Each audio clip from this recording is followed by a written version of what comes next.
Entonces, esto de la columna es muy frecuente, muchachos. Se presenta en muchas edades, en la mayoría de las personas. Casi todo el mundo en algún momento ha sufrido pues, dolor de columna, ¿no? Dolor de espalda, dolor de cintura, dolor de pecho. Casi la mayoría, ¿no? En algún momento, ¿no? Entonces, es una cuestión muy frecuente que tenemos que conocer porque a cada rato nos van a llegar pacientes así. Entonces, hay que saber referirlos, explicarlos y, sobre todo, ver si se trata o no de una emergencia. Esto es importante porque el resto ya se puede estudiar ambulatoriamente. Entonces, cuando hablamos de columna, muy importante es pues, la parte de la historia clínica. El diagnóstico no nos lo va a hacer las imágenes, ¿de acuerdo? Las imágenes son complementarias. Por más resonancia magnética que sea, la clínica es la que manda, ¿de acuerdo? Entonces siempre tenemos que examinar al paciente y preguntarle sobre todo su sintomatología para ver pues, de qué se trata. ¿De acuerdo? La imagen, sea radiografía, tomografía o resonancia, nos va a ayudar a afinar, a corroborar algunos hallazgos clínicos. ¿Ya? Entonces puede que haya gente pues, que tenga ahorita una hernia en sus discos, ¿no? Pero no tiene ninguna manifestación clínica, ni se han enterado que la tienen, simplemente es un hallazgo.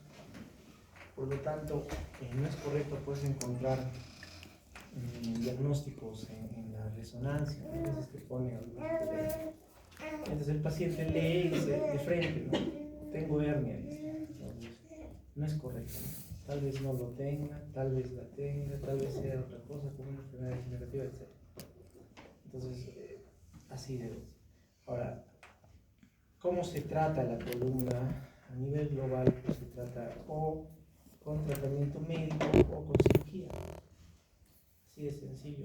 Y el tratamiento médico implica pues medicamentos, son analgésicos, antiinflamatorios, vitaminas, relajantes musculares y la terapia física, ¿no? La terapia física también son tratamientos alternativos, ¿no? A la medicación, como pueden ser ejercicios, posturas, masajes, frío, calor, electricidad, infiltraciones, ozono. Hay una gama de alternativas que finalmente no son quirúrgicas, ¿no? Entonces tenemos los dos grupos de tratamiento de la columna. Entonces, realmente pues, o al inicio al menos, lo ve el cirujano que tiene que descartar un problema quirúrgico. Descartar el problema quirúrgico, entonces ya el manejo luego es médico, ¿verdad? Muy bien, entonces acá dice unidad funcional espinal. ¿Qué es la unidad funcional espinal? Es algo parecido a lo que sucede en el hígado, por ejemplo, ¿no? Tenemos, o en los pulmones, donde tenemos unidades funcionales mínimas, que son como pulmoncitos en miniatura, ¿no? Igual el hígado, ¿no? Como higaditos en miniatura que tienen todas las funciones, todas las características que el hígado completo. Lo mismo sucede con la columna, ¿no? Se llama unidad funcional espinal, ¿no? Y consta de dos vértebras, ¿sí? Contiguas, interpuestas por un disco intervertebral. Esa es la unidad funcional espinal. Entonces goza de todas sus características: protección, movimiento, elasticidad, todo. ¿De acuerdo? También está reforzado por ligamentos, son 7. Tenemos el ligamento longitudinal anterior, que es este. El ligamento longitudinal posterior, que es este.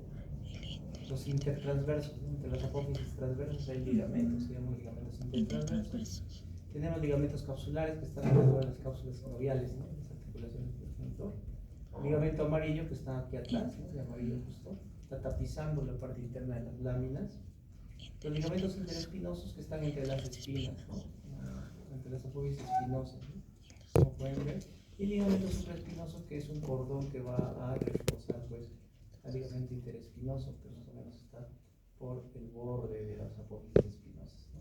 Es el complejo ligamentario de nuestro viaje funcional, ¿no? Entonces es importante reconocer eso, ¿de acuerdo? Aquí tenemos la columna en su conjunto, tiene una forma especial, como ya les había mencionado. porque en la anterior clase, no es recta, tiene una forma curvada, así no se diseña en la naturaleza. Estas curvas pues se van formando conforme el ser humano se desarrolla, ¿no? Inicialmente tenemos solo una curva dorsal, de ahí se van formando estas otras curvas debido pues a los músculos, vectores espinales, los ligamentos, etc., ¿no? Y finalmente pues tenemos curvas tanto a nivel sagital, en este caso este es sagital, es lateral, tenemos dos curvas que son las lordosis, son las de azul, y la sifosis, ¿no? ¿De acuerdo? Y a nivel del plano coronal, o sea, de frente, también tenemos curvatura, o sea, no crean que a nivel coronal debe ser recto. Hay personas que no lo son, ¿ya? Porque el cuerpo siempre es asimétrico, de derecha con izquierda, entonces hay que tener mucho cuidado en echarle la culpa a estas deformaciones, ¿no? A veces los pacientes, muchos de los pacientes van de frente a un quiropráctico. Entonces, no, tu columna está chueca, tu columna está desviada. Tienes escoliosis en una, ¿no? Haciendo caso de repente un informe radiológico. Entonces hay que tener mucho cuidado en achacarle los problemas a estas curvaturas, porque pueden ser curvaturas fisiológicas. ¿De acuerdo? Y otra cosa que les iba a decir, la terapia física pues es muy parecido a lo que sucede con los medicamentos. El médico ve al paciente y receta, ¿no es cierto? Y el químico farmacéutico entrega la medicación. Algo parecido es en terapia física. El médico rehabilitador va a examinar al paciente, va a ver sus placas y va a indicar un tratamiento, ¿de acuerdo? Y este tratamiento lo puede aplicar un rehabilitador, un kinesiólogo, un quiropráctico, un masajista. Tienen miles de nombres, los brasileros, ¿de acuerdo? Entonces la gente no sabe esto. Usualmente van de frente al kinesiólogo, de frente al masajista, ¿no? De frente al quiropráctico. Pues obviamente esta persona pues no está entrenada como para hacer diagnóstico. Va a ver un informe, tienes hernia y se aplicará pues, un tratamiento por una hernia. O, no, está chueco, escoliosis, es muy frecuente, ¿no? La columna chueca y tiene escoliosis, entonces le aplica su tratamiento. Sí, tiene efecto en buena proporción de los pacientes, ¿sí? Y en otros ya también les causa daño, porque prácticamente lo hace ciegos, ¿no? Entonces es importante entender pues más o menos este algoritmo de cómo se trata a los pacientes que van a recibir terapia física, por daños totales a los pacientes. Entonces es importante reconocer, como les decía, las curvaturas de la columna. ¿Y por qué es así la columna? Porque de esta manera distribuye mejor el centro de gravedad y evita pues, que las fuerzas de reacción del suelo puedan ser dañinas para nuestro cuerpo. Pero para mantener esta curvatura pues hay una serie de estructuras que tienen que estar en equilibrio. Estamos hablando de huesos, estamos hablando de discos, ligamentos, cuántos ligamentos hay alrededor de una unidad funcional. Estamos hablando de músculos, incluso la musculatura abdominal, ¿de acuerdo? A través de las fascias transversales, a través de la fascia de los oblicuos, también tiene pues injerencia en lo que es la estabilidad de la columna, ¿de acuerdo? También hacia la parte inferior, claro, hacia la parte inferior lumbar existe pues un complejo de masa muscular común, ¿no? Y una serie de ligamentos que indistintamente están amarrados con o conectados con lo que es la musculatura abdominal. Eso es importante, ¿no? Palabras así.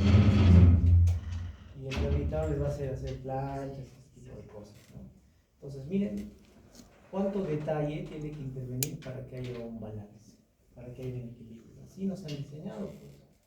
Curiosamente, por todos estos aspectos, la columna es muy vulnerable a sufrir cualquier desperfecto, o sea, dolor, ¿no? Imagínense que hay una fractura, el hueso no duele, ¿saben? ¿No es cierto? El hueso no duele, duele el periósteo. La osteoporosis no duele, ¿cierto? Hasta que se complica. Si hay una fractura entonces, va a generar alteración biomecánica, va a doler la columna, ¿cierto? Va a doler la columna. Si de repente estaba aplastando una estructura nerviosa, va a doler. Si hay una lesión del disco, una enfermedad del disco, como lo que han tocado estos compañeros del paciente, ¿no? Que tiene una discopatía crónica, un gordito. Entonces también va a haber pues dolor, el disco está alterado. Entonces, el disco representa una buena altura de la columna en total. También es responsable de mantener la forma, etc. Entonces, si está dañado, pues esta estructura que tiene múltiples funciones, en su afán de compensar otras estructuras como ligamentos, músculos, articulaciones, van a comenzar a activarse un círculo vicioso que va a terminar fastidiando toda la columna. En el caso del caballero, por ejemplo, la columna está recta, ya no es una columna normal, hay una rectificación de la columna. Es más, hasta una vértebra dice, ya no quiero ser sacro, se va, se convierte se lumbariza. En otros casos se sacraliza. ¿Por qué? Porque está viendo una alteración del eje, de mecánica. Pues miren ustedes todo lo que puede generar alteración de uno de los elementos. Ahora, los ligamentos, ¿no? Un estirón de ligamentos también va a doler, ¿sí?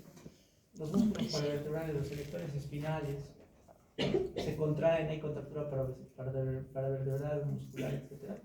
Va a doler. ¿Sí? Es un gordito que tenga pues grasa a nivel abdominal, con músculos poco desarrollados, también va a tener estos problemas de lumbar. Entonces miren ustedes, cada estructura que pueda alterarse en nuestra unidad funcional va a generar dolor. Entonces, tan simple como el estrés, ¿no? El estrés puede generar dolor y contractura muscular.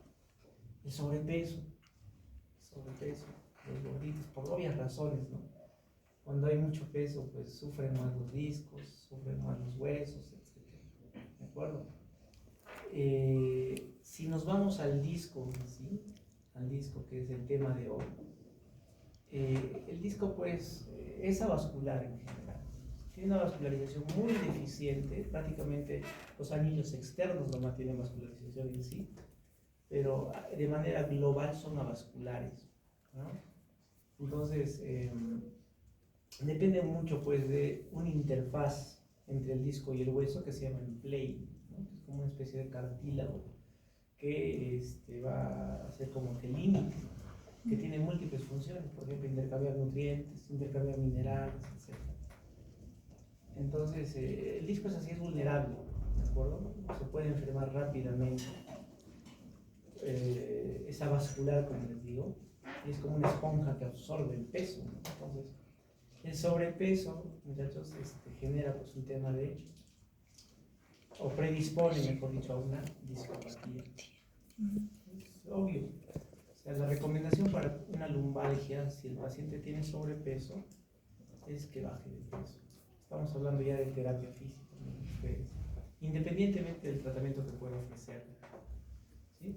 El peso, sobrepeso es un factor de riesgo importante, ¿de acuerdo? Otro es también hay estudios genéticos, ¿no? Muchos estudios genéticos, y se ha llegado a la conclusión de que existe una cierta relación familiar y carga genética, hay predisposición genética que los hijos también puedan enfermarse más en unas personas que en otras, ¿de acuerdo? Malas posturas. Efectivamente, el hecho de cargar una carterita de repente diario y tener una mala postura puede predisponer también a una alteración del balance de la columna, por ende una discopatía. Muchos lo hacen, muchos lo hacemos. Otra mala postura, terrible postura que casi todos lo hacen, es sentarse en banquitas. El sentarse en una banquita aumenta el 200% la presión de la columna. ¿De acuerdo? Le estamos brindando placer a nuestro trasero, pero nuestra espalda está sufriendo. Todo el mundo hace eso. ¿De acuerdo? Otra postura así mala es la del chofer, ¿no? Los asientos no son anatómicos, no son ergonómicos los asientos, tienen forma de ser. Y los choferes usualmente están en mala postura y terminan pues con problemas de lumbalgia crónica, discopatías, etc. Entonces, la postura también hace mucho. Siempre hay que sentarse con un espaldar, siempre con estar mucho tiempo de pie también es otro factor de riesgo, ¿ya? Se altera el balance. ¿Quiénes padecen esto? Los policías, por ejemplo. Los policías en sus primeros años de entrenamiento, bueno, ya cuando son novatos, nuevos, los paran, no están de pie todo el tiempo. Y tienen bastante pues, predisposición a tener discopatías o lumbalgias. Y encima tienen un cargamento que pesa. Es un cinturón, una correa que les genera desbalance. Recuerden, estar mucho tiempo de pie también no es muy bueno. Los cirujanos, por ejemplo, en neurocirugía podemos estar mucho tiempo de pie, entonces también genera problemas de balance importantes. Al punto que tenemos una silla especial para operar, se llama trono. ¿Ya? Entonces, muchos ya con trono operan, porque estar mucho tiempo de pie genera problemas de vascularización periférica, balance, dolores. Otro tema importante es el alcohol y cigarrillo. Son factores también que predisponen a que nuestros discos se enfermen. ¿Y por qué motivo? Porque recuerden esa vascular, entonces el alcohol y el cigarrillo, aparte de todas las cochinadas que tiene, que son más de 600 productos nocivos cancerígenos, genera pues daño endotelial, ¿no? Como estarían comiéndose una hamburguesa. Entonces, daño endotelial a la final pues va a generar un problema de vascularización musculoesquelética, y eso de alguna manera también afecta al disco. Entonces, sí hay estudios, hay bastantes estudios relacionados con el hábito de fumar y las discopatías, ¿sí? Lo mismo con el alcohol. Algo similar a esto pues es el estrés y la ansiedad. Antes era muy raro que un joven, como decía una persona de 30, 35, 40 años, tenga pues un infarto cerebral, rarísimo, una enfermedad de viejitos, pero ahora no. Es más, se ha hecho una tesis de acá de la universidad donde hay muchos jóvenes, pues a los 30, 35 años están sufriendo de infartos. Imagínense. Y eso, ¿a qué puede estar atribuyendo? Una de las conclusiones de estas tesis eran pues el estrés. ¿De acuerdo? El estrés te mata. Y el estrés es muy literal, muchachos. Es una alteración hormonal potente que pasa en el cuerpo. Alguna vez les dije a nuestros compañeros que rotaban, el estrés está diseñado para la huida, ¿no? Para la lucha, la huida frente a un peligro, ¿no? Existente. Entonces, obviamente eso se da pues cuando hay un peligro, ¿no? Pero, ¿y qué es lo que sucede? Cuando hay un peligro, por decir, van a sufrir un atropello, digamos ustedes. Entonces lo que hace el cuerpo básicamente es pues, brindarle sangre a los órganos que en ese momento lo necesitan. El cerebro, los músculos, el corazón van a necesitar. Y le quita la sangre a quien no lo necesita. Por ejemplo, los intestinos no necesitan. El hueso tampoco necesita, se le quita sangre. Eso es lo que hace el estrés, ¿no? Redistribuye flujos, ¿sí? Entonces imagínense si todo el tiempo este individuo está con estrés. Todo el tiempo este individuo está con la alarma prendida. Entonces, obviamente, los discos tienen menos vascularización todavía. Están más predispuestos a sufrir de lesión. Lo mismo es con la gastritis. La gastritis depende mucho del flujo. No sé si lo hayan visto así en gastro, pero depende mucho del flujo. Al punto que existen pues las úlceras de Cushing. Las úlceras de Cushing son pacientes neuroquirúrgicos o con daño del sistema nervioso que desarrollan pues úlceras. Y en este caso la fisiopatología es la liberación de catecolaminas, ¿no? Que generan pues vasoconstricción esplácnica. ¿De acuerdo? Entonces hay mala producción de barrera o moco protector del estómago y obviamente hay úlceras y sangre. Entonces hay un problema de redistribución ahí. Lo mismo sucede con las úlceras de Curling, ¿no? En los gran quemados hay un problema de redistribución de fluidos, de líquidos, ¿no? Y también genera pues la formación de úlceras. Entonces, pero la gastritis obedece bastante al flujo, ¿sí? Al flujo, a cómo está el flujo en esta vascularización. Entonces, similares pues en los discos, ¿de acuerdo? Entonces, quiero decirles que el estrés es muy importante, muchachos, en cuestión de dolor, de lumbalgia, de discopatía negativa, ¿no? Y otro factor, como pudiera estar olvidando, es la vigilia. Los discos pues se hidratan durante la noche, durante el sueño, y se deshidratan durante el día. Personas que no duermen bien también van a tener dolor, van a tener molestias, van a tener problemas. ¿De acuerdo? Entonces, miren ustedes, mantener todo esto pues es difícil, ¿sí? El hecho de bajar de peso nomás es complicado, porque no sabemos ni siquiera cómo hacerlo, ¿no? Mucha gente piensa que la fruta es pues, buena, ¿no? Yo a veces voy al gimnasio obligado, pero voy a veces. Y ellos, los doñas, ay, no he hecho ejercicio, vamos a tomar juguito y se Aléjate, es pura azúcar, pura fructosa, pura azúcar, y encima le meten azúcar para que sea rico. Ya no tiene fibra. El jugo de naranja, por ejemplo, utilizamos para descartar diabetes, porque es pura azúcar. No es bueno pues tomar jugo, todo el mundo cree eso, ¿no? ¿O no? Si quieren cómanse la fruta, pero fruta picada, encima harta fruta picada, con azúcar encima, con miel igual, es una bomba de glucosa y por ende una bomba de grasa. Bajar de peso es complicadísimo.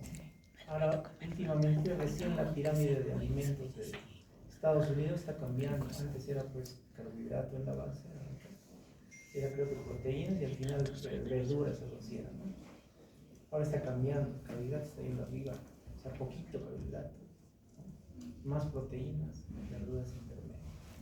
Ya está cambiando recién, pero antes no, antes creíamos que ¿cómo se llama? Que la carne, por ejemplo, era mala, que la grasa era mala. La grasa no es mala, ¿sí? ¿No? El carbohidrato se convierte en grasa. Y así, entonces, decir a una persona que baje de peso es complicado, nos van a pegar. Sí. Intenta, ¿no? Ahora, decirle a una persona que no sufra de estrés, de ansiedad, peor. Sobre todo las mujeres, muy predispuestas al estrés y la ansiedad, eso de nacimiento.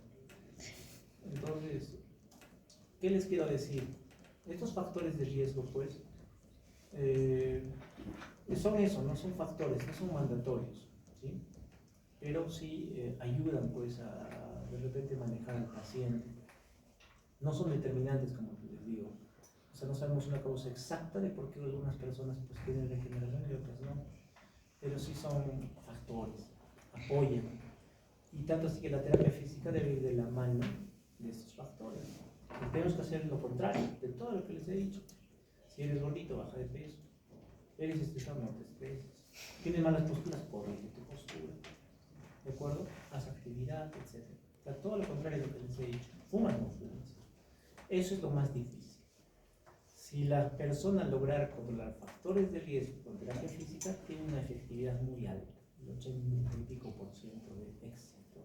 Pero este detalle nos permite modificar los factores de riesgo. ¿De acuerdo? Entonces, todo esto engloba pues, el problema de la columna. Ya saben por qué es el dolor. Muchas personas dicen, no sé, no me encuentran que algo tiene, algún factor tiene por ahí. De repente una columna recta simplemente.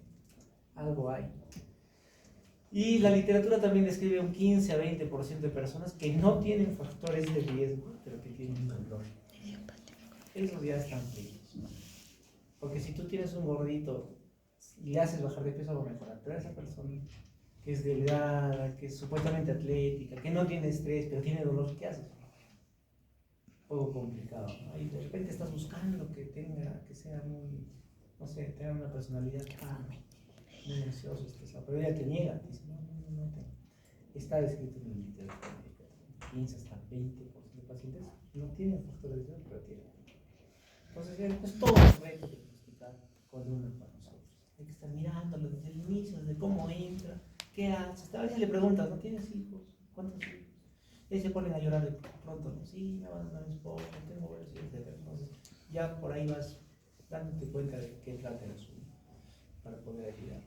¿De acuerdo? Entonces, bien complejo esto de la columna. Viene nuestro paciente al consultorio, muchachos, y tenemos que conversar, tenemos que hacerle la anamnesis, historia clínica, examen físico, no se olviden, los síndromes. Síndrome de dolor axial es un dolor localizado, es el nivel. Hay que localizar el dolor. ¿Dónde le duele? Señálame con un dedo. Ahí te va a localizar. L3, L2, L4, H. Puede haber un síndrome radicular, un dolor en la cinética, electricidad, por algún dermatoma. Entonces ahí le aplica las maniobras de plano Valsalva, de la Segue, Washington, etc. Y se determina, ¿no? Puede haber un síndrome de claudicación neurogénica, donde va a haber adormecimiento, calambres, hormigueos en ambas piernas, cuando camina, que mejora con la bipedestación, cuando se sienta. También es otro síndrome, claudicación vertebral, por ejemplo, es otro síndrome. Entonces es importante preguntarle al paciente y encasillarlo en qué síndrome pertenece para poder más o menos orientarnos al diagnóstico. Y otro punto importante es las banderas rojas, ¿no? Las banderas rojas son pues signos de alarma prácticamente que yo voy a ver en mi paciente. Viene mi paciente con lumbalgia, con fiebre, puede ser una lisitis, ¿no? Es una bandera roja. Viene un paciente flaquito, demasiado, viejito, con lumbalgia, podré pensar hasta en un proceso expansivo, una metástasis. Esas son banderas rojas, ¿de acuerdo? De repente veo algún bulto, tumoración, etc. O veo un paciente inmunodeprimido, de repente diabético, nefrectomizado, hepatópata, etc. Tengo que encasillarlo ya para orientarme a otro tipo de diagnóstico. Esas son las banderas rojas. Si no hay banderas rojas, entonces lo voy a encasillar con signos semiológicos determinada patología, ¿ya? Bien, en lo que es la enfermedad discal crónica o la degeneración discal, pues prácticamente la degeneración se refiere a lo que es envejecimiento, pero no confundamos, no se trata de viejitos, ¿sí? Se trata usualmente de gente joven, ahí empieza todo, ¿ya? Sino que se le pone envejecimiento un poco para que tengamos la idea de qué es degenerativo.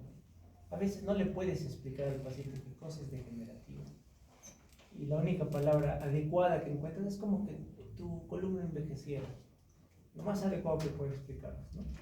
Que no te van a entender la palabra degenerativo, pero no confundan el término de envejecimiento, ¿de acuerdo? Muy bien. Como les decía, hay factores de riesgo.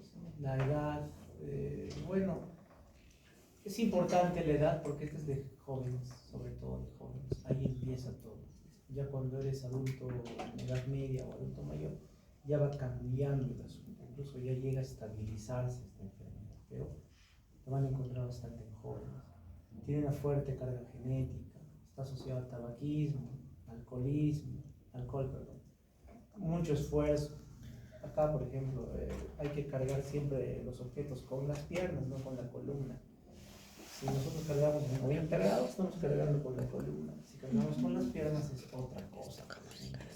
El sobrepeso, muchas veces. Traumas también, ¿no? Traumas también tienen que ver con lo que es la degeneración, ¿no? Los traumas antiguos. Vicios posturales, estrés, ansiedad, falta de sueño, mucho tiempo de pie. Son factores que tienen que grabarse en la cabeza. ¿De acuerdo? El cigarrillo, una vaina, destruye todo, malogra todo. El ser humano es el único individuo que a pesar de que conoce esto, sigue fumando. El perrito no sabe que el cigarrillo es malo, pero se aleja, ¿no? Muy curioso eso, que se ve al lado. Entonces, vamos a hablar de factores de riesgo. Existen tres fases de degeneración de los discos. La fase de disfunción, que es justamente la que se presenta en gente joven, como ustedes. Hasta yo creo que puede presentarse. Inestabilidad es la segunda fase, ya en personas de edad mediana. Y estabilización. Efectivamente, el cuerpo inicialmente se va a inflamar, ¿de acuerdo? Van a aparecer los dolores, van a aparecer las molestias, etc. No lo tratas o lo manejas con sintomáticos nomás, y pasamos a la segunda fase, que sería la de inestabilidad. Acá pueden ocurrir múltiples situaciones. Puede haber listesis, puede haber estenosis, puede haber compresión, puede haber inestabilidad crónica. ¿Se acuerdan que en el anterior hablamos de inestabilidad aguda? O sea, cuando la viga de una casa se rompe y el lugar desploma. Acá ya hablamos de un concepto de inestabilidad crónica, porque se va a dar poco a poco. La traducción es el dolor. O sea, eso es inestabilidad crónica, es el dolor. ¿De acuerdo? Es la incapacidad de la columna para realizar sus funciones de manera cotidiana, dolor, y claudicación. Entonces ahí entramos pues, a la inestabilidad crónica en edad mediana. Y si sigue avanzando, sigue su curso natural, entonces ya venimos a lo que es la estabilización. Claro, esto de la columna no es de ahora, siempre ha sido así, desde hace 2000 años. Entonces la gente pues no se operaba antes, reciente. ¿Cómo hacían? ¿Se morían? No. Aprendían a sobrellevar, ¿de acuerdo? Unos de repente más que otros se complicarían, sabe Dios, pero la mayoría de las personas aprendían a sobrellevar esto. De repente ya encorvados, de repente hasta con deformidades, pero bueno, ahí con su bastoncito andando todavía. Entonces, viene pues una fase de estabilización. La columna es vulnerable, está inestable y lo que va a hacer es formar puentes óseos, por ejemplo, ¿no? Picos del oro primero se manifiestan, ¿sí? Picos del oro y puentes, pues que, no, mira, estamos inestables, entonces quieren ellos solitos fusionarse, hacen sus puentes óseos, sus picos del oro, etc.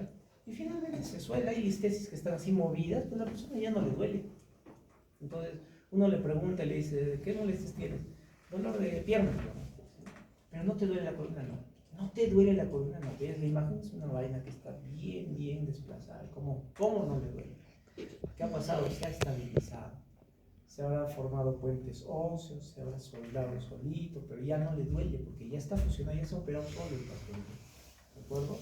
Pero, claro, ha aprendido a sobrellevar estas complicaciones. ¿De acuerdo? Entonces, esas son las tres fases de degeneración de la columna, la cascada degenerativa vertical. Entonces acá está la fase 1, ¿no? La fase de disfunción, que va a haber enfermedad del disco, degradación del núcleo pulposo, desgarro del anillo fibroso, puede haber herniación, protrupción. ¿Qué es la herniación? Es la salida del tejido hacia un espacio no anatómico. Esa es una hernia. Entonces, esta protrupción, este bulto que sale, puede pues, generar compresiones, puede generar estenosis, etc. Entonces, mire, eso lo estamos viendo en la primera fase. Moraleja, es de gente joven. ¿Ya? O sea, muchos te dicen, ¿no? Mi mamá, mi abuelita tiene hernia. No tiene pues hernia, estás viendo. Por la edad nomás, que recién se va a disfuncionar su disco, ¿no? La abuelita ya tendrá pues un proceso de estabilización de repente o de inestabilidad de repente, ¿no?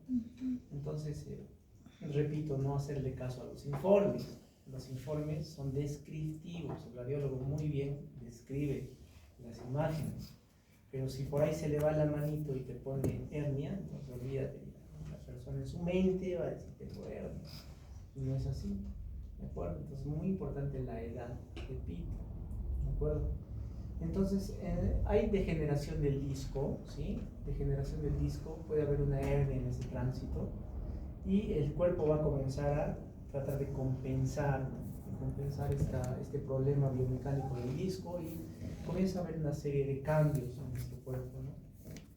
Las facetas, por ejemplo, se pueden hacer más rechonchas, más gordas, puede haber una degeneración facetaria, puede haber sinovitis. La sinovia comienza a llorar, la sinovia comienza a aumentar el espacio sinovial, estamos en sinovitis.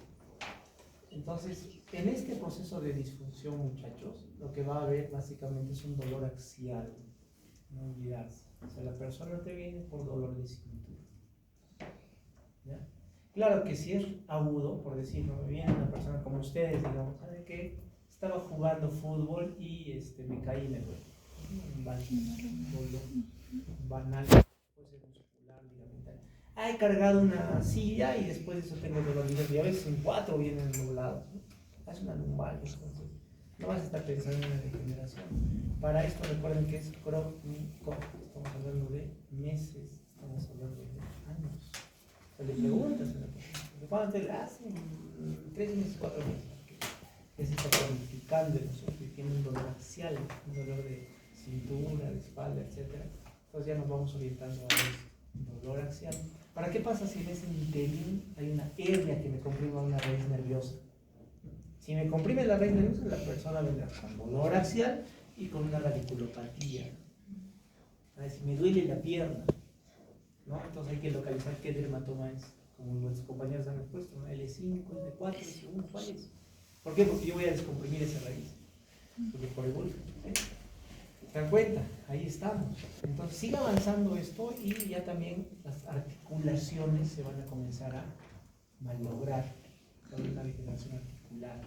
Y eso también es de diagnóstico clínico, muchachos. Si bien en el primero había dolor axial lumbar, en esta degeneración facetaria va a haber dolor facetario. ¿Cómo es el dolor facetario? Es otro síndrome, miren ustedes.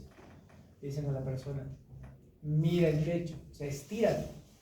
Si le duele al estirarse, al extender, hay un dolor facetario. Cuéntanse, todo es clínico. ¿Ya? Muy bien. Entonces, aquí está, ¿no?, la inflamación del disco, degeneración del núcleo pulposo, luego el anillo fibroso se comienza a generar, puede haber una ruptura del anillo y sale pues una nariz, sale una protrusión, sale un chichón. Esa es la hernia. Pero chicos, si no hay expresión clínica, no existe esto. Ojo, cualquiera de ustedes puede tener una hernia, pero no tienen nicho. Ojo, cuidado, todos somos diferentes. Sí, hay gente que puede tener un bultito ahí, no es hernia. Así ha nacido de repente. Si hay expresión clínica es otra cosa.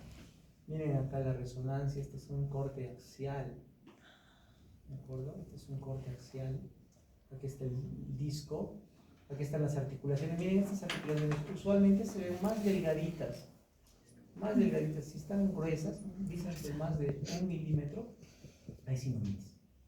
¿Sí? O sea, no deben verse así tan marcadas.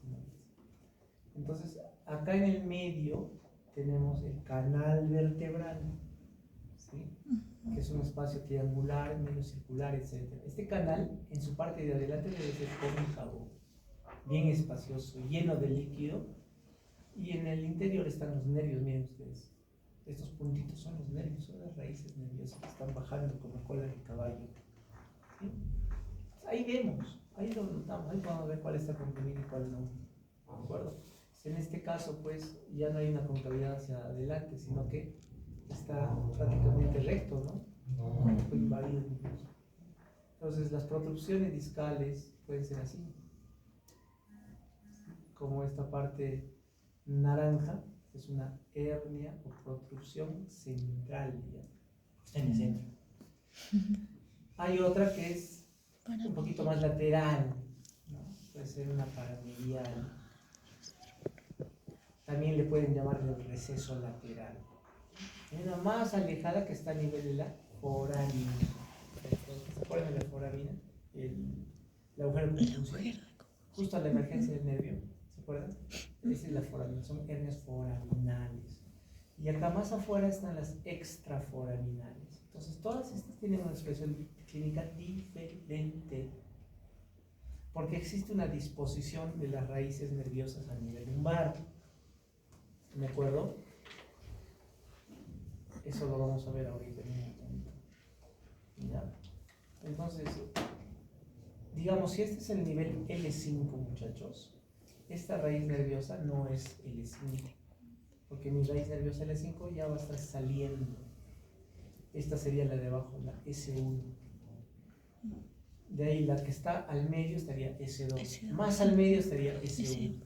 Es decir, mientras la hernia es más central, la radiculopatía es más inferior, más distal. Mientras la hernia es más lateral, la radiculopatía es más superior, podría decir, ¿no?, o más proximal. ¿Entienden? ¿Sí? ¿Está bien o nuevamente les digo? Si quieren se lo dibujo. Sí, sí, por favor.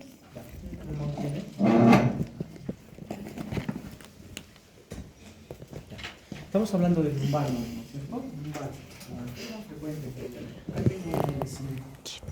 Acá tengo un S1. Perdón. L5 y S1. Acá hay L4, ¿no? Para que se entienda.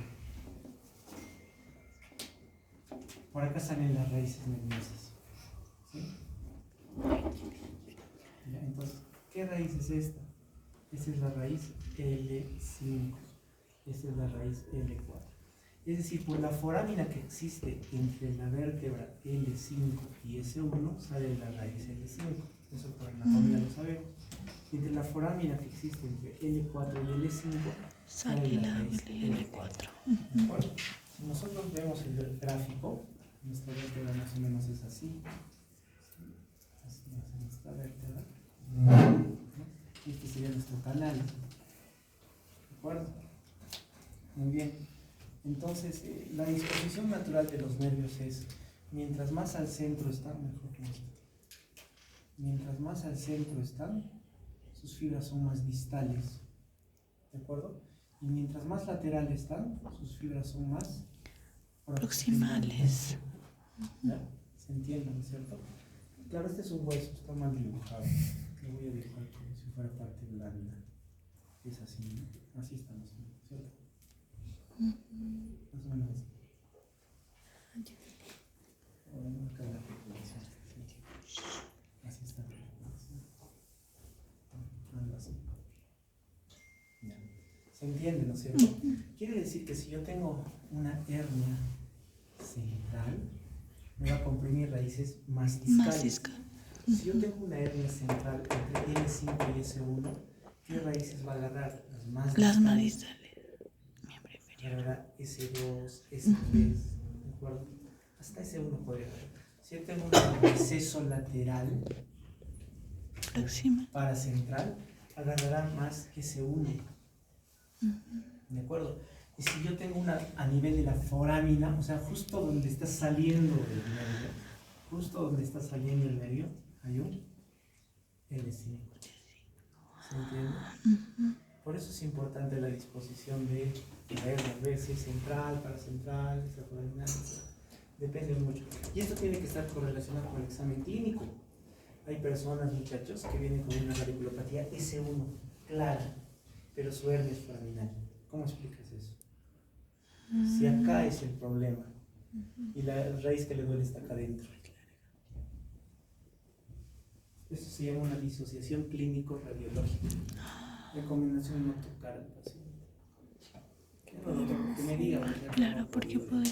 Pero si yo lo toco, va a seguir con el mismo dolor y más todavía por decir, y me puede denunciar porque no le ha resuelto problemas, solo le hace con plata.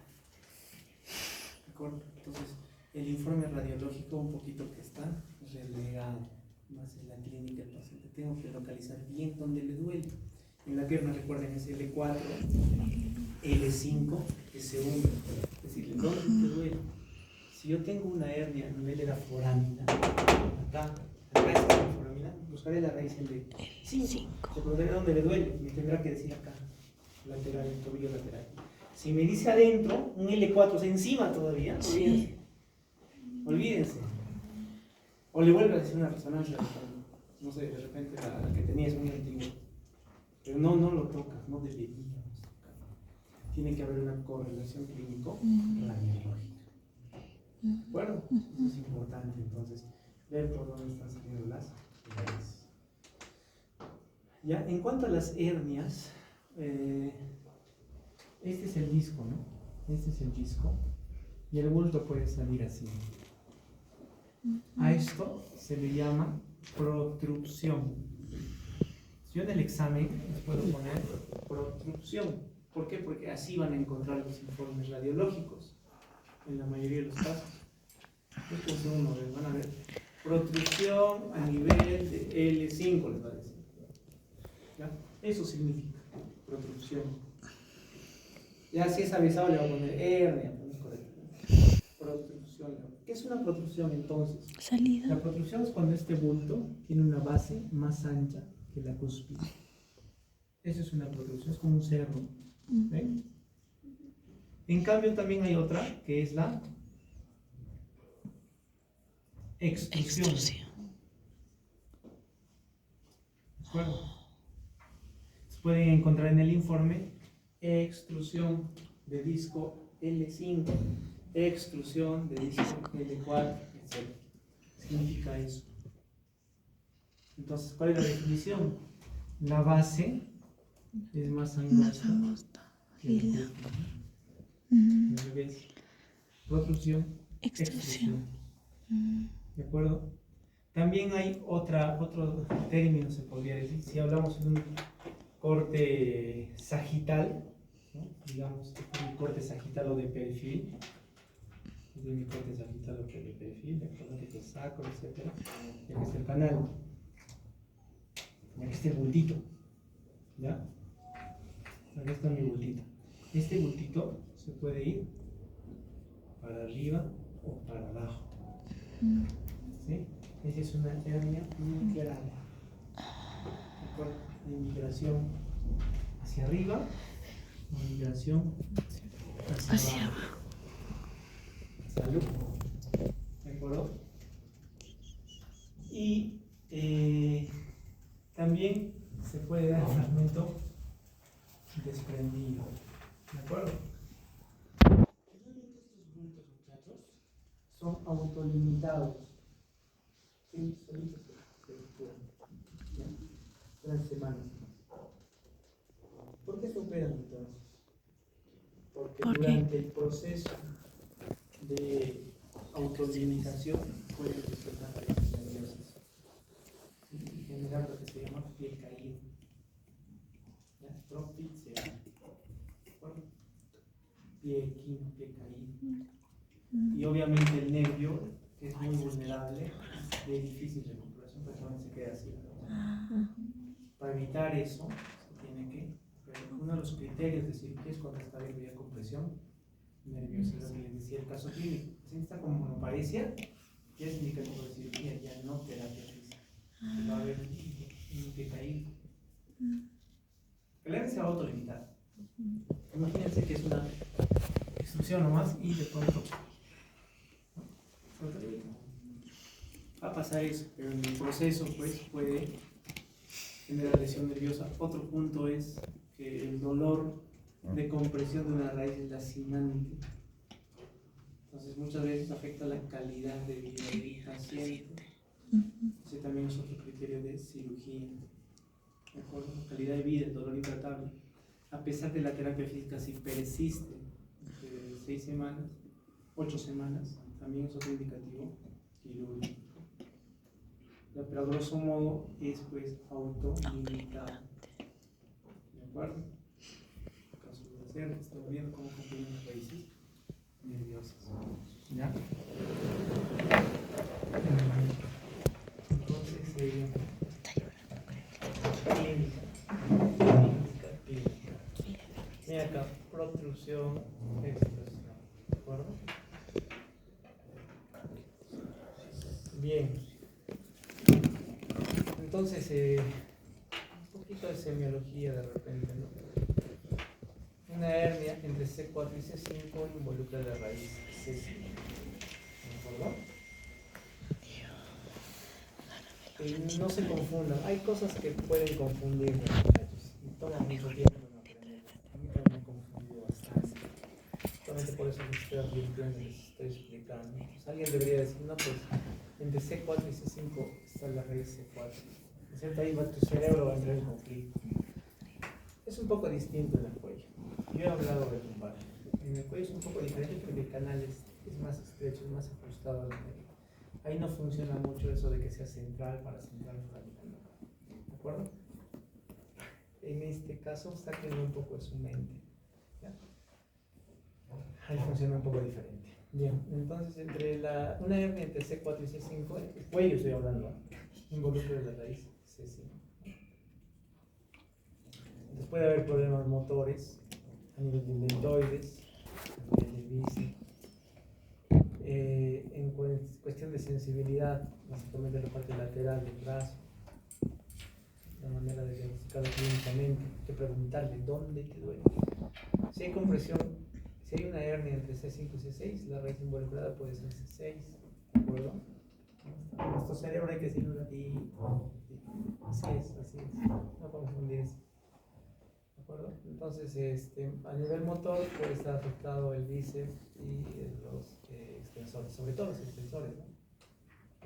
Esta maniobra del motociclista es de C6, ¿de acuerdo? La sensibilidad pues está a cargo de la parte del antebrazo, la parte lateral del antebrazo. En C7, si hay una hernia entre C6 y C7, la raíz involucrada es C7. ¿De acuerdo? C7. Extensor, ¿no? Y la sensación sí es más a nivel de la parte del dedo medio, se podría decir. ¿De acuerdo? Y así todas las raíces tienen pues su topografía. En C8, una hernia entre C7 y T1 involucra la raíz C8. Entonces más la parte medial, sensibilidad, y la parte motora ya más hacia lo que es la flexión de las dedos. Y en el T1 sí es pues la reducción, ¿no?, de los interóseos. ¿De acuerdo? Bien, entonces quiero decirles que cada raíz pues tiene su propia topografía, un poco diferente a neurología, ¿no? Porque ¿qué va a pasar? Acá le vamos a hacer una cirugía de corte chiquitito, donde tenemos que evidenciar la raíz que está confundida. No busquetear todo, sino irnos a la raíz. En el caso de los miembros inferiores, ¿no?, puede haber pluralgia, satalgia, dolor pudendo, etc. Y se usan maniobras interesantes, ¿no?, como el asegue. El asegue siempre se empieza por el miembro sano, ¿de acuerdo? Y luego vamos al miembro afectado, ¿de acuerdo? Entonces, cuando hay flexión de la cadera, va a reproducirse el dolor de la raíz afectada, así como están viendo, ¿no? Puede haber bragar también, que es lo mismo, solo que el piecito lo hacemos flexionar. El Wasserman, por ejemplo, es paciente boca abajo, ¿no? Hacemos un lasero, pero paciente boca abajo, eso nos va a evaluar raíces más proximales como L2, L3, etc. ¿Ya? Entonces, acá sí, en miembros inferiores funciona lo que les he dicho, ¿no? Una hernia medial tiene raíces más distales y una hernia lateral tiene raíces más proximales. Eso véanlo bien, por favor, porque el caso clínico es así, ¿no? Va con raíces. No es así al ojo. El informe va a detallar, va a decir el informe, producción entre L4 y L5, o simplemente la imagen, ¿no? Y ahí se le pregunta qué raíz está afectada, o qué raíz podría estar afectada, o qué raíz no debería estar afectada, ¿no? Entonces, es sencillo, ¿no? Pero si no te explican esta parte, vas a conflictar, ¿no? Vas a ir al cuello nomás, y acá no se aplica esto. Sí, pues, no se aplica, es verdad. Pero bien, entonces esto ya les he explicado. Dolor pudendo es un dolor perianal, ¿no? Raíces muy bajas. Bien, entonces no olvidarse repasar los dermatomas, muchachos, ¿ya? Dermatomas de miembros superiores, dermatomas de miembros inferiores. ¿Para qué? Con la finalidad de localizar las raíces afectadas, ¿ya? Y de ahí iremos a la imagen y veremos pues si es medial, es paramedial, es foraminal, es extraforaminal, y ver si hay correlación o no. No olvidarse de eso. Muy bien. En la clínica de un paciente con enfermedad degenerativa, lo podemos hacer con tomografía, con rayos X, con resonancia. Antes se usaba la discografía. La radiografía nos da mucha información sobre el balance, ¿no? Recuerden que es un examen con el paciente de pie. Entonces nos va a dar mucha información del balance, de cómo está la anteversión del sacro. Hay parámetros que vemos, ¿no? Cómo está la relación con las cabezas de fémur, etc. Mucha información de la radiografía. Puede ser recta la columna, con el desbalance, etc.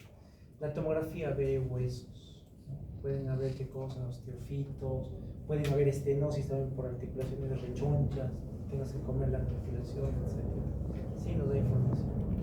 La resonancia es el gol estándar porque gran contenido pues de la unidad funcional de la columna es partes blandas, ligamentos, músculos, discos. En este caso estamos hablando de la articulación discal, que el disco se ve con la resonancia. No me van a dejar mentir, seguro de cosas les hace. Eso es hasta un delito. Sí, lo hemos visto. Pacientes que están esperando 11 de la noche en la cuarta tomógrafa, ¿no? Y ahí escuchas lo que dice. El doctor me ha dicho que tengo lumbalgia, ¿no? Entonces estoy esperando mi tomografía para llevarlo. ¿Qué va a hacer con una tomografía? No comprendo. No comprendo. ¿Qué haría con una tomografía? ¿Qué va a haber? Un tumor óseo, una fractura. Pero si no ha tenido nada no ha tenido ningún factor de riesgo que me indique traumatismo, etc. Simplemente es dolor porque ha hecho de repente un mal movimiento. Entonces, lo catalogo pues como una lumbalgia y lo mando a su casa con un analgésico y reposo y es todo. Pero no va a hacer esperar 2-3 horas a que le haga una tomografía que no me va a ayudar en nada. Porque si estoy sospechando una discopatía o algo crónico, tiene que ser una resonancia.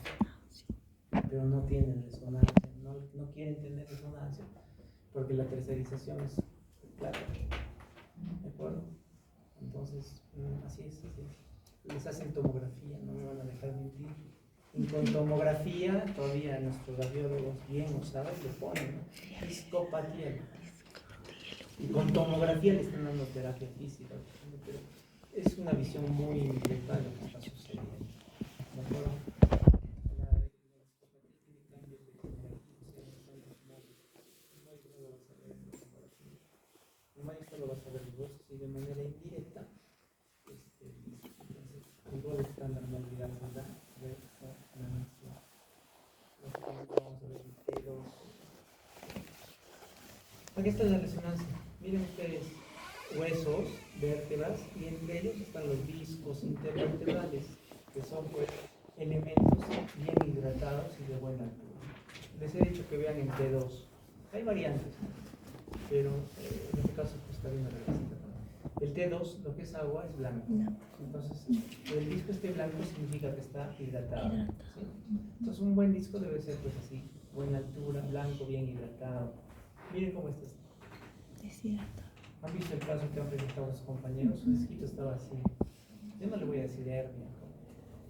¿Qué tal si ni molestias de hernia tiene? Estoy hablando de un problema discal. En este caso, pues hay una teta que está subiendo, que está bajando el canal. Y obviamente mi paciente está doblado en 4 de dolor. Viene el cirujano y le va a ofrecer cortarle esto.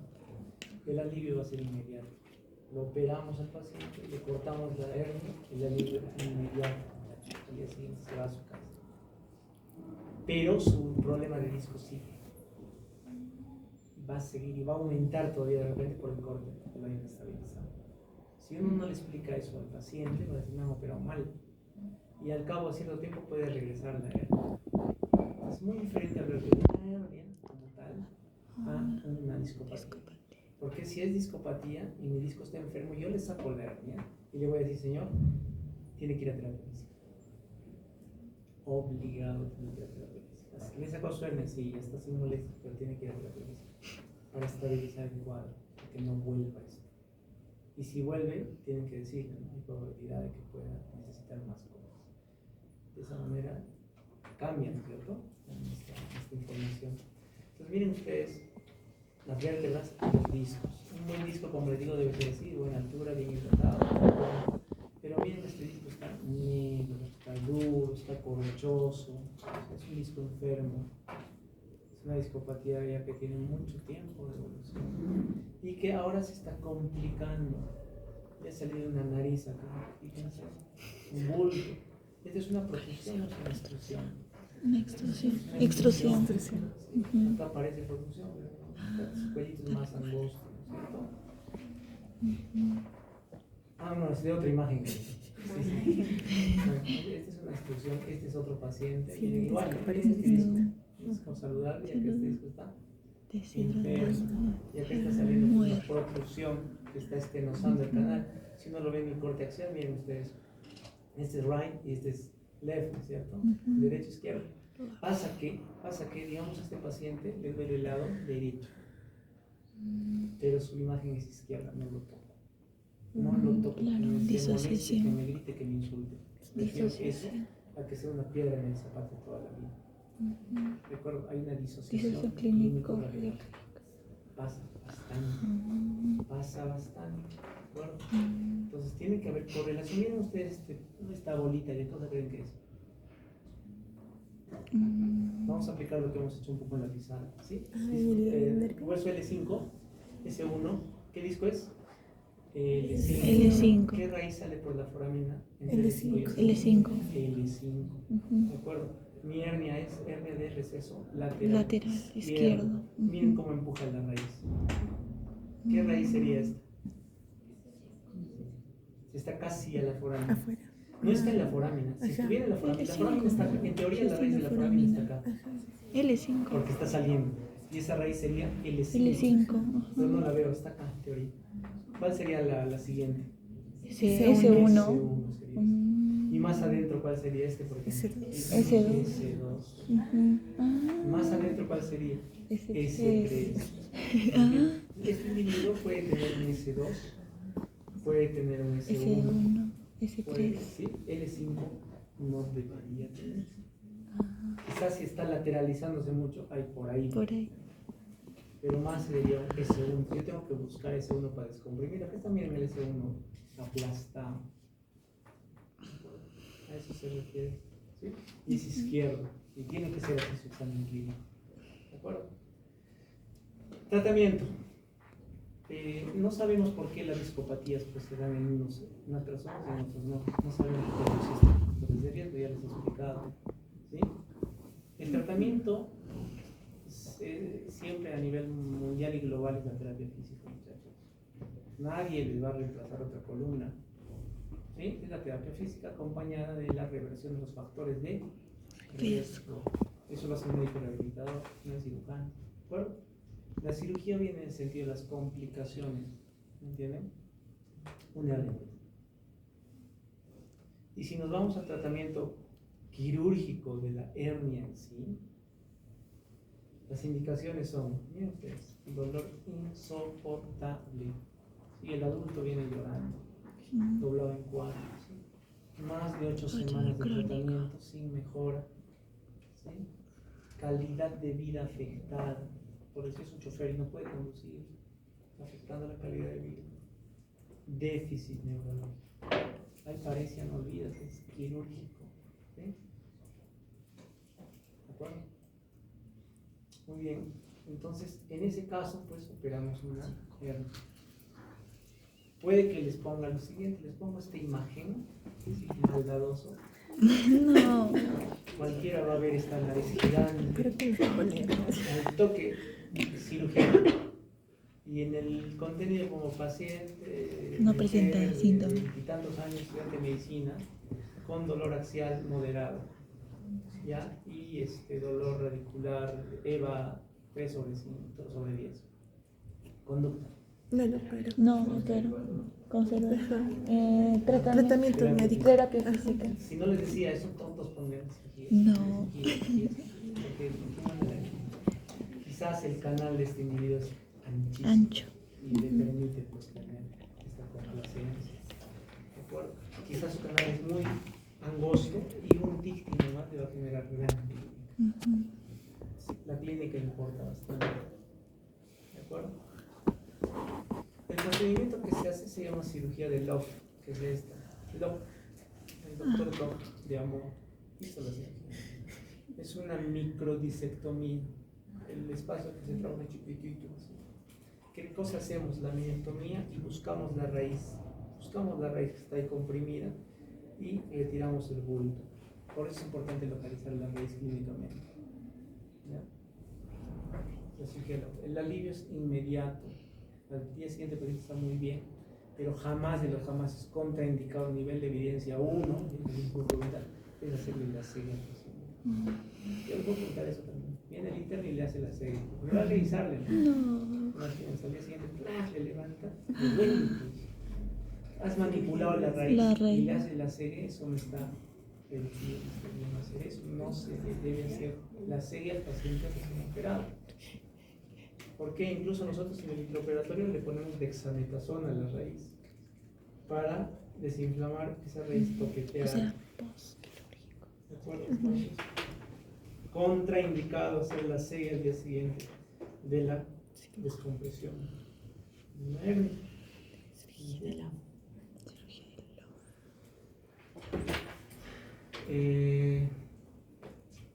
De ahí viene la segunda fase, ¿no? De psicopatía degenerativa, que es la fase de inestabilidad. Ahí pues el cuerpo trata de compensar todas las alteraciones biomecánicas que ha sufrido y en su afán de compensar puede generar más problemas. Como el caso del señor, una columna recta y la vértebra sacra se está convirtiendo en una vértebra lumbarizante. También un problema biomecánico serio en el cabello. Se está inestabilizando. ¿Qué quiere decir dolor? dolor crónico. Entonces, acá pueden haber ya cirugías más complejas.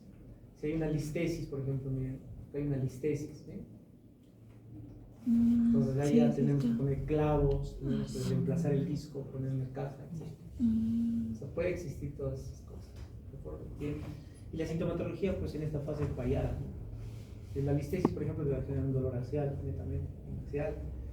Como se está desplazando todo el eje, puede haber compresión nerviosa, o sea, pueden haber síntomas radiculares, puede haber claudicación neurogénica, claudicación vertebral, síndrome compresivo, etc. ¿De acuerdo? La listesis, ¿no? Una clasificación que es Meyer. Es otro tema la listesis, en general no la vamos a tocar. El diagnóstico en esta fase es el mismo: radiografía, tomografía, resonancia, va a haber partes blandas. ¿De acuerdo? Incluso acá lo que le estoy poniendo es un tipo de radiografía especial, se llama la radiografía funcional. ¿De acuerdo? Es un paciente que está parado, se le hace su placa, ¿no?, en posición neutra, por eso dice neutral, y vemos el desplazamiento, la listesis. ¿De acuerdo? Luego le pedimos que flexione, que haga hiperflexión, y le hace una radiografía. Luego se le hace una extensión y se le hace radiografía. Entonces, hay que comparar. Miren el tamaño. Quiere decir que acá hay movimiento. Eso es inestabilidad radiológica. No sé si han escuchado cuando pasábamos visita, que los colegas decían: no, sí he visto movilidad. Pasa que en el intrazón está todo abierto y está el cirujano ahí, ve que se está moviendo. Hay inestabilidad. Y lo está viendo. ¿Eh? ¿Cómo podemos ver eso sin abrirlo al paciente? Con la radiografía. Acá, por ejemplo, se le hace la funcional, la dinámica, y vemos pues que los espacios cambian con el movimiento. O sea, está inestable. Es inestabilidad crónica. Para eso usamos la radiografía funcional. ¿De acuerdo? Entonces me viene un viejito, ya una persona mayor de 50, 60 años, ya no va a pensar en una hernia, estoy pensando en una discopatía, ya en fase de inestabilidad. De acuerdo a la sintomatología que me di, va a ser la sintomatología, pues el dolor axial persistente y más intenso. Ya puede estar sospechando una estenosis, una listesis, etc. ¿De acuerdo? Ya no pensaré pues en una hernia. De repente está su hernia de taquito ahí, pero ya el gran problema va a ser la inestabilidad. Más acusado va a ser su dolor lumbar. En este caso lo voy a estudiar con placas dinámicas para ver si hay movilidad. En este caso hay movilidad, entonces ya no le voy a hacer el retiro de su hernia, su bulto, le voy a tener que poner clavos. ¿Sí? Porque está móvil. Tengo que fusionarlo. ¿Se dan cuenta? Entonces, varía mucho. ¿De acuerdo? Entonces, acá ahí también espondilolistesis. Listesis, ¿no? Una ruptura. De la parte. Acá también hay una listesis. Ustedes están en una columna recta. Acá hay una hernia especial, se llama nódulo de Schmoll. Es como una hernia que se va hacia abajo o hacia arriba. ¿Ya? Nódulo de Schmoll. Es una columna degenerada con su nódulo de Schmoll, su disco negro en el L4. Esto yo no sé si es S1 o es L5. Tendría que ver con las costillas. Puede que esté lumbarizado. O sea, hay toda una alteración biomecánica. Acá sí. Muy bien. Y acá en el lado derecho también vemos sinovitis, ¿verdad?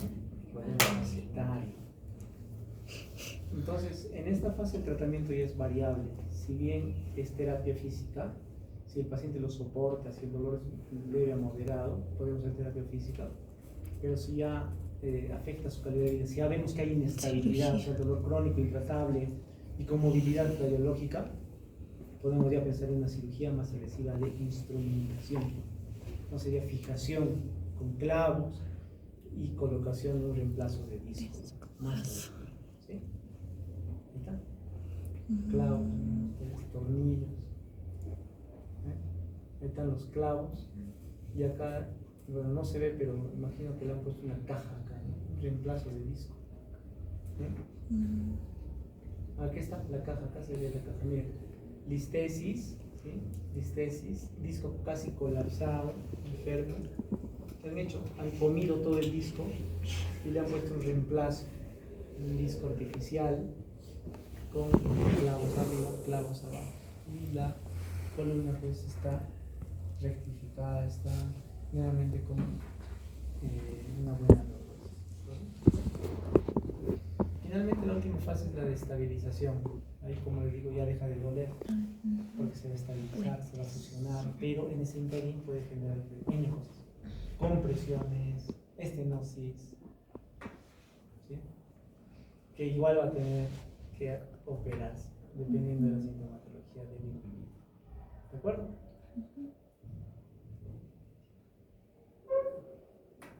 Bueno, creo que hasta ahí. Ahí también acá hay una complicación ya de larga data, ¿no? Un viejito que tiene que cosas cerradas. El ligamento amarillo rechonchazo, una progresión discal y ya no es canal. Está ahogado, hay una claudicación neurogénica. El individuo tendrá adormecimientos, calambres, hormigueos en ambas piernas. Puede tener también radiculopatía dependiendo de donde haya compresión. ¿De acuerdo? Hay las cirugías de descompresión, descomprimes el hueso y también fijas si hay inestabilidad. Es variado. Creo que eso ya no les compete mucho. ¿Ya? Mira lo que pasa cuando colapsa un disco. Ya la raíz del conflicto. ¿Sí? Todo eso puede pasar. Muy bien, muchachos. Eso sería todo. ¿Alguna pregunta tienen sobre degeneración discal? Algo que van a ver toda vuestra vida. Algo que ya están viendo seguramente en casa. ¿Ah? Muy bien.